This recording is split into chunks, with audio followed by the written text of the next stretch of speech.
Om Shri Chinmaya Sadgurave Namaha.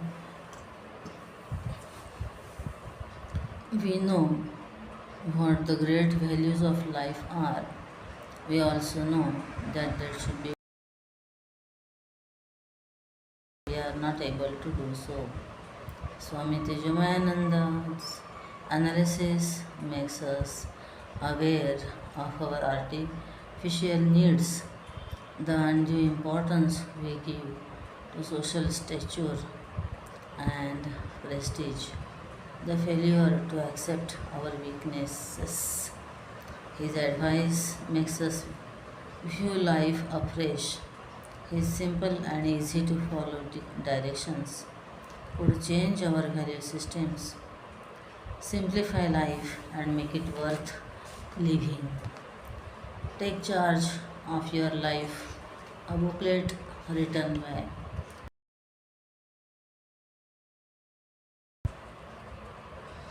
these days, value based management is very popular, whether in the context of education, business, family, or even politics. Perhaps one reason for this is that our values themselves have become base, and baser values necessitate discussion about value based education, business, management, etc. The problem. Interestingly enough, everyone admits the importance of life. There is no second opinion about this. It is also agreed that our values should be great and noble. The only problem is that when we face the ground realities, we find that it is not so easy to put them into practice. We know that what the great values of life are.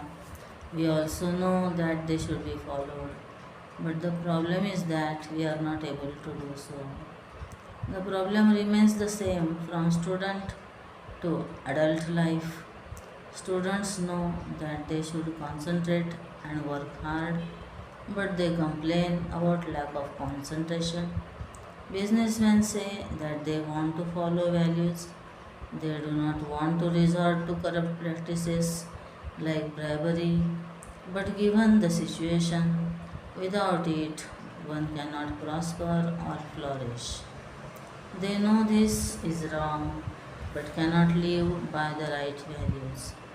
Even in the spiritual field, people living alone in remote places or even in ashrams have problems. They do not have to bribe anybody but are unable to follow the discipline.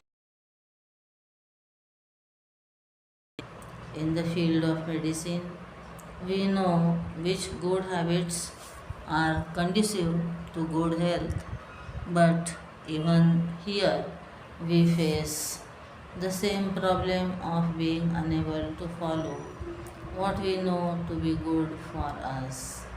Why does this happen? We will analyze this slowly because there is no instant solution, no magic pill available to cure us of this malady. Take responsibility. First, it is clear that I cannot live someone else's life and someone else cannot live mine. Someone can try to guide me, advise me, but that person cannot live my life. So, if we really want to do anything with our life, the most fundamental lesson must learn is that it is our life and no one else can live it. We have to take charge and become responsible for our own life. What I make of my life is my choice. Generally, we give excuses and blame others for what happens. When a student fails in his exams, he does not accept the fact that he did not study properly. He claims that the question paper was very difficult or the examiner was unfair. When I lose my temper, I do not accept that I lost my temper. I tend to say that someone else made me angry or irritated me. Even if I take or give a bribe, instead of accepting it as my weakness, I say, what can I do? That is the way of life now. Remember, when suffering comes, no one else shares it in it. Valmiki, who became a great Rishi later, was a common robber. He used to loot wayfarers in the forest. Narada Muni asked him, you are doing all these violent things. Is there any is anyone going to share the sins you are committing? Initially, Valmiki thought that his family, for whom he was doing all this, would share the blame for his sins. But when he asked them, he found to his dismay that nobody was ready to do so. It was a rude shock for him. The moment the fact sank in, he was a different person. He became the immortal Adikavi Maharshi Valmiki by taking charge of his life. So the first thing to realize is that it is my life, no one else can live it, and I have to take responsibility for it. Once this is understood, it becomes clear that my life will be what I make of it. Gurudev said, life is not what you think it to be, but what you make of it. Swami Krishnananda ji of Ayodhya, not to know about your future, but to make your future. When I say that I have to live my life, the question that follows is, how do I do that? When we build a house, we have to make sure that the foundation is firm and strong and the materials used are of superior quality. There are many other factors that go into a building, but the foundation and the materials used are the most important. On what foundation are we going to build our life? What are the materials we are going to use? The vision gives the foundation and the values for the material. Generally, we look at problems only superficially and try to solve them. That is not enough. To control bribery, we appoint vigilance officers, but that is not the solution. Nothing much happens because there is no inquiry into the basic problem. Live by your convictions. The next thing to note is that I cannot live somebody else's knowledge. People say that they know all the values of life, but they cannot live by them. The simple reason is that the knowledge is not their own. We may say we know, but we are only repeating the knowledge of the scriptures or what we have heard from the teacher. When we begin to study of Vedanta, when we begin the study of Vedanta, we are told that the seer of the pot is different from the pot, the seer of the body is different from the body, therefore I am not the body. The logic is very simple, but do we really understand the full implication of the statement? We merely repeat such statements. It takes time to completely understand and experience all the implications of the teaching, I am not the body. We say we know, but we cannot live it. The problem is that often we do not know fully, and even what we know is generally mere information. The knowledge has not become our own. We know that all the food we eat does not get converted into energy or health. It is only what we have digested and assimilated that becomes a part of our body and our strength. It is much more so with this knowledge. The Gita clearly says, सदृशं चेष्टते स्वस्याः प्रकृतेर्ज्ञानवानपि प्रकृतिं यान्ति भूतानि निग्रहः किं करिष्यति. Even a wise man, this is from third chapter, verse number 33 of Gita. Even a wise man acts in accordance with his own nature. Beings will follow their own nature. What can restraint do? It is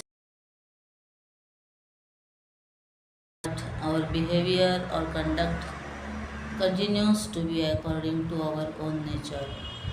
Our nature evolves over the years and does not change easily. Even simple habits like drinking coffee or smoking cigarettes die hard. In the word habit, when you remove H, a bit remains. Remove A and bit remains. Remove B, it remains. And if you remove I, T remains. People say, I can give up anything but not tea. That is the power of habit.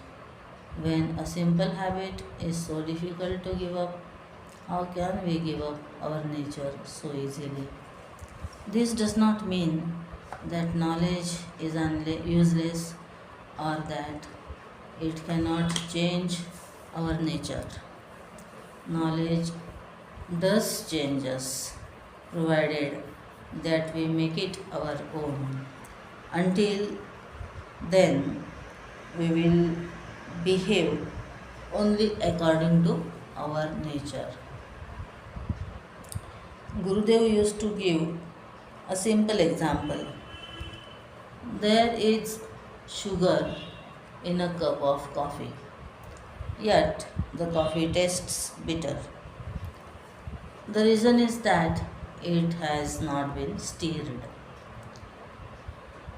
or stirred. The sugar is at the bottom, it has not dissolved. We have to stir it, stir it, the coffee until the sugar becomes one with it, and only then it will taste sweet. Our samskaras and vasanas are so deep that they do not change quickly or easily. They have become a habit, a way of life.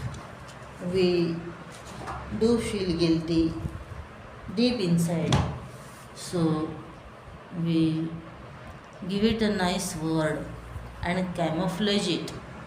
Meat eaters do not say that they are eating a goat or a cow. Instead, it is called meat. Meat also does not sound good, so it is called non-veg.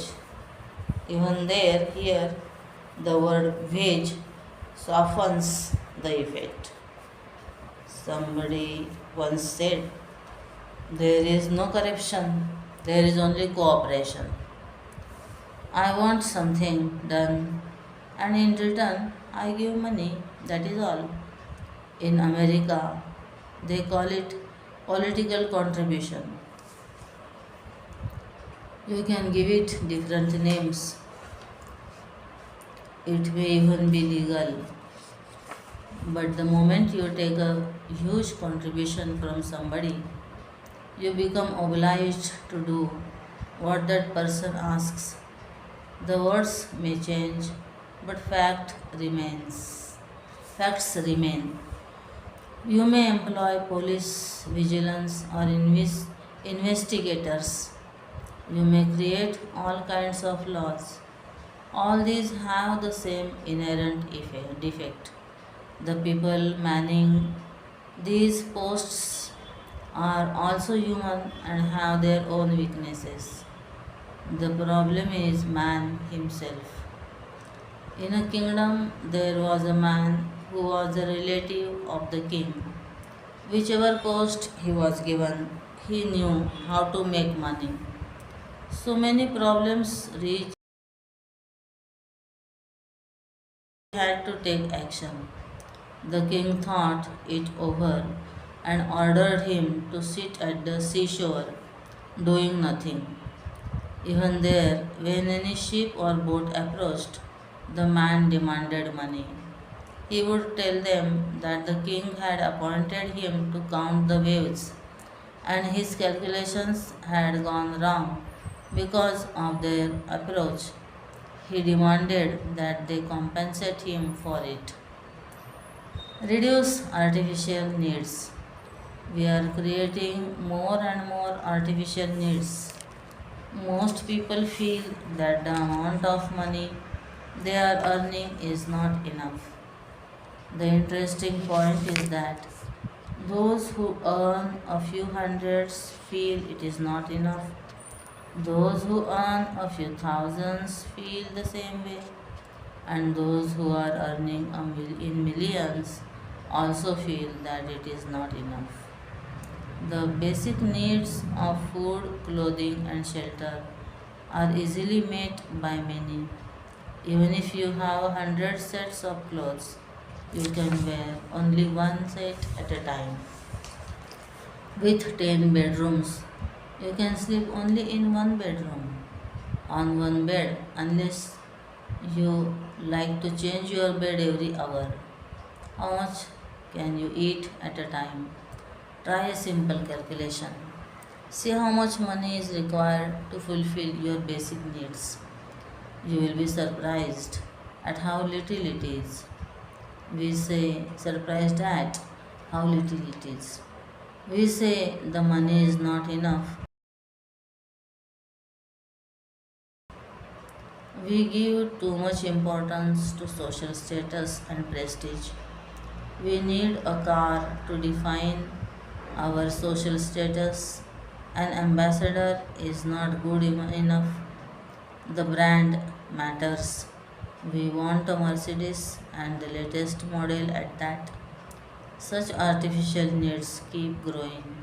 A wife tells her husband, our neighbor has a new BMW. Do you know what that means? He has to buy one too. He asks, do you think that we need to change the car now? She says, it is cheaper than moving house. Naturally, there is never enough money to fulfill such artificial needs. We have to employ other methods to earn more.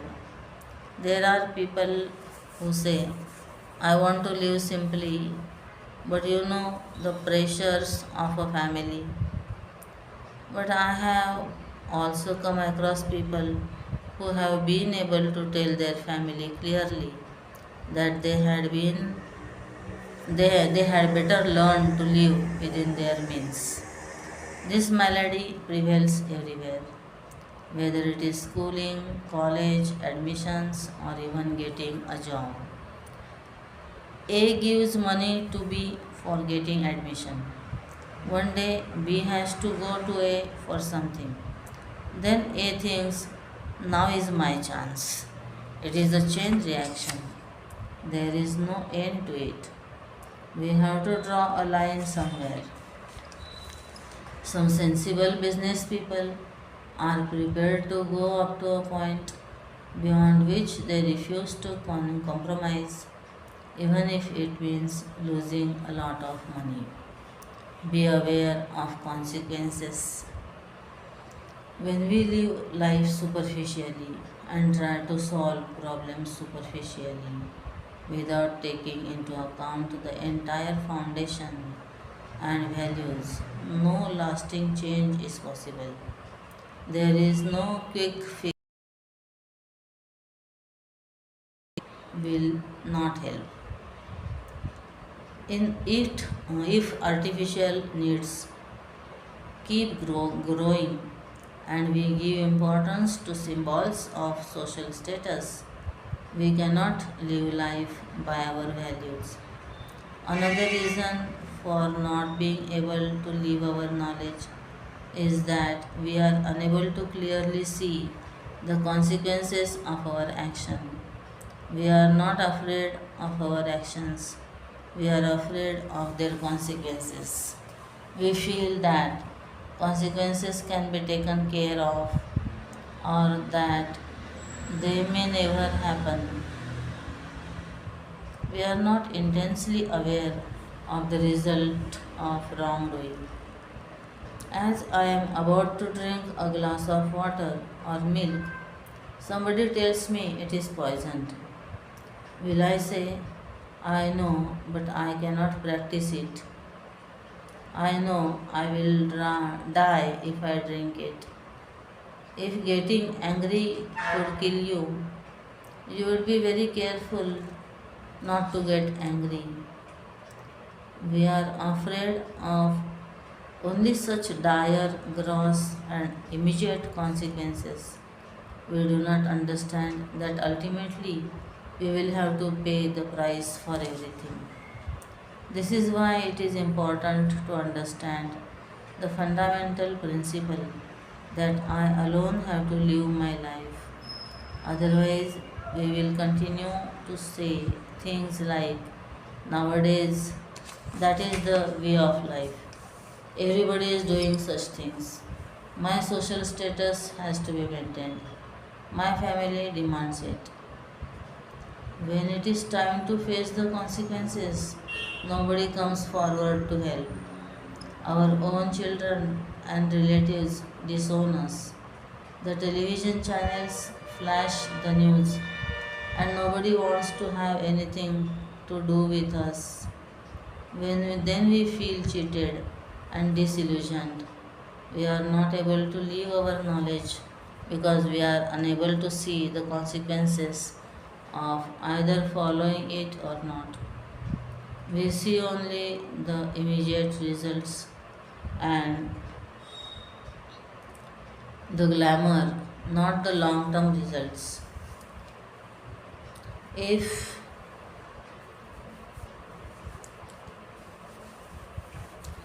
we understand the full implication of our actions, we will never be tempted to do wrong things. Resolve firmly to change. We are not able to live this knowledge because of our weaknesses. The worst part is that we say, this is my weakness, I do not want to do it. But in our heart of hearts, we enjoy doing it. So long as we enjoy it, there is no question of a remedy. Deep inside, we enjoy our lust, anger, and ambition. We do not really want to give them up. When we get angry, we love to see the other man shudder. If we really do not enjoy something in our heart, giving it up is very easy. But secretly we enjoy our weaknesses. A wise man once said, when man runs away from temptation, he leaves his forwarding address behind. We wish and hope that the opportunity will come again. We secretly regret having missed such a wonderful chance by listening to our conscience.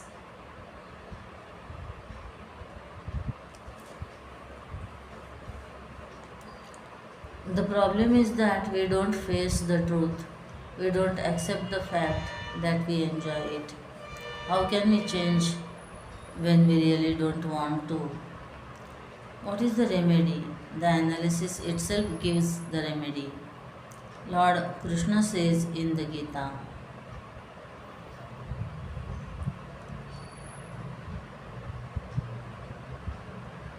Tasmat Shastram Pramanam Te Karya Karya Vyavasthita ज्ञात्वा शास्त्रविधानोक्तं कर्म कर्तुमिहार्हसि.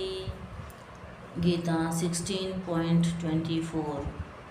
O Arjun, let the scriptures be your authority in determining that what to do and what not to do.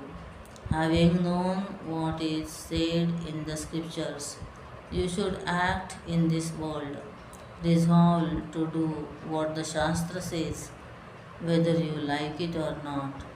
You may not understand the full implications, but it is advisable to follow their instructions. You will then be able to live your knowledge and see the change. Our buddhi or understanding takes the form of our actions. Buddhi karmanu sarini. If our actions are not in accordance with the knowledge, then slowly knowledge will begin to follow our actions. Knowledge will change. For example, I know I should get up early in the morning. It is the best time to do my sadhana and study. If I am not able to get up early on the first day, I will feel bad that I did not get up in time and decide to get up early the next day. However, if I don't do it or I am unable to do it for a whole week, then slowly my knowledge changes. I start thinking, anyway, what is the necessity of getting up so early in the morning? So, it is important that once we gain the knowledge, it should follow up with action. Otherwise, the knowledge itself will change, and that is dangerous. The ignorant commit mistakes, but knowledgeable person commit sins with sophistication. An ordinary person will loot at gunpoint. An intelligent person will quietly and smoothly rob the whole bank. A thief went to the bank cashier with a gun. A customer said, "Why are you using a gun? Apply for a loan." The third person said, "Why don't you aim higher and start your own bank?"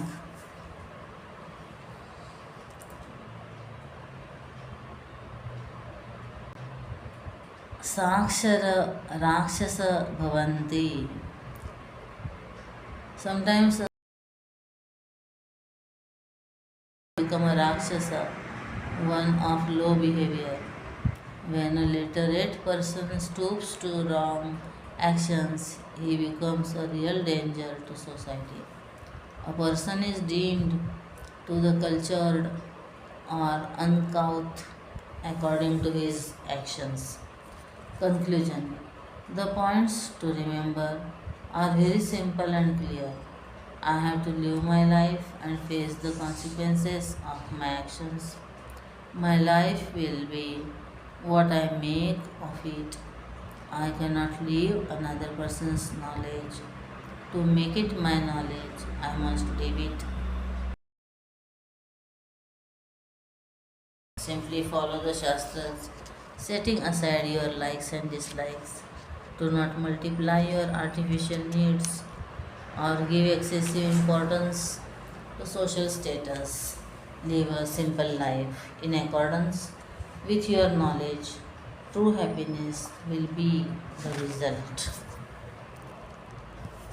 Take charge of your life. Hari Om. Shri Sadgurunath Maharaj